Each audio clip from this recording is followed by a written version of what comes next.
కూడా మాకు వచ్చిన గొప్ప అవకాశం.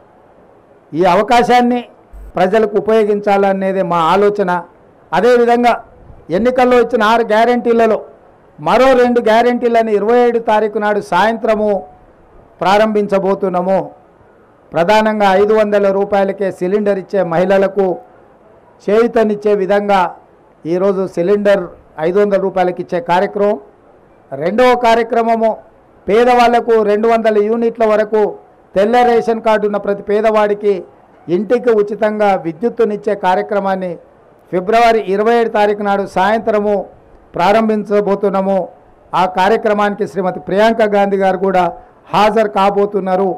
రాష్ట్రంలో ఉన్న చిక్కుముడులను అన్నీ విప్పుకుంటూ ఒక్కొక్కటి పరిష్కరించుకుంటూ ప్రజలకు ఇచ్చిన హామీలను అమలు చేసుకుంటూ దాదాపుగా ఈరోజు ఉచిత బస్సు రవాణా సౌకర్యం కావచ్చు, లేకపోతే రాజీవ్ ఆరోగ్యశ్రీ ద్వారా 10 లక్షల రూపాయలు పేదలకు వైద్యానికి అందించడం కావచ్చు, ఇప్పుడు ప్రారంభించబోయే 500 రూపాయలకే సిలిండర్ కావచ్చు, అదేవిధంగా 200 యూనిట్ల వరకు ఇంటికి ఉచిత కరెంటు కావచ్చు.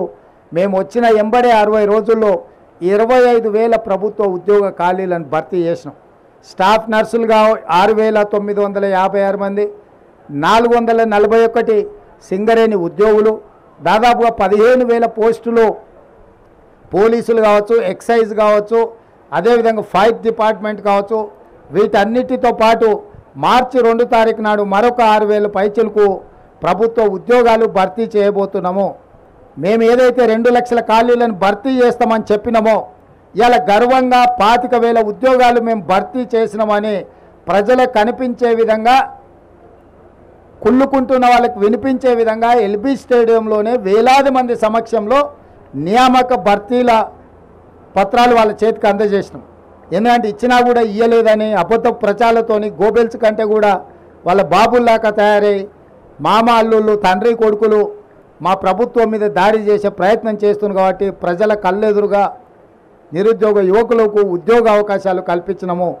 శ్రీధర్ బాబు గారి నేతృత్వంలో ఐటీఐలను ఈరోజు స్కిల్ యూనివర్సిటీస్గా మార్చి 65 ఐటీలను 2,000 కోట్లతోని నైపుణ్యాన్ని అభివృద్ధి చేయాలని ఈరోజు తెలంగాణ రాష్ట్రంలోనే 10 స్కిల్ యూనివర్సిటీలను ప్రారంభించి గ్రామీణ ప్రాంతాలలో ఉండే చదువుకున్న నిరుద్యోగ యువకులకు నైపుణ్యాన్ని నేర్పించి ఆర్థికంగా బలపడే విధంగా ఉద్యోగ ఉపాధి అవకాశాలు కల్పించే విధంగా ఈరోజు మా రాష్ట్ర ప్రభుత్వం ప్రణాళికలు చేపడుతుంది.